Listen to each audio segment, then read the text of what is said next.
Hello மக்களே, welcome back to my channel. நான் உங்கள் ஷெஃப் நாகு. ஆக்சுவலாக இன்றைக்கி நம்ம எதை பற்றி பார்க்க போகிறோம்னா, ஹோட்டலோட ரியல் பாஸ் யார், ஒரு ஷெஃபா ஒரு மேனேஜரா அப்படின்னு சொல்லி பார்ப்போம். என்னதான் ஒரு மேனேஜர் ஒரு ஹோட்டல் ஹேண்டில் பண்ணாலும், ஒரு கெஸ்ட்டோட ஃபுல் எக்ஸ்பீரியன்ஸோ லேர்ன் பண்ணுறது ஒரு ஷெஃப் கிட்ட மட்டும்தான் இருக்குது. ஒரு சிங்கிள் டிஷ்ஷை வச்சு அந்த ஹோட்டலை பீட் கொண்டு போகிறதும் இல்லை பிரேக் பண்ணுறதும் அது ஒரு ஷெஃபால் மட்டும்தான் முடியும்.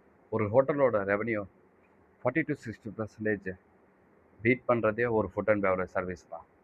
நம்ம ஹோட்டலில் இருக்கிற ஷெஃப் தான் நமக்கு அட்ராக்டான மெனு கொடுக்குறதே ஒரு ஷெஃபால் மட்டும்தான். என்ன தான் ஒரு மேனேஜர் ஃபைனான்ஸை மேனேஜ் பண்ணாலும் ஒரு ராயல்ட்டியை பில்டு பண்ணுறது ஒரு ஷெஃபால் மட்டும்தான் முடியும். ஃபைனலாக நீங்கள் என்ன நினைக்கிறீங்க? Who is the real boss, ஷெஃபா மேனேஜரா அப்படின்னு சொல்லி கமெண்டில் சொல்லுங்கள். ஷெஃப் நாகு.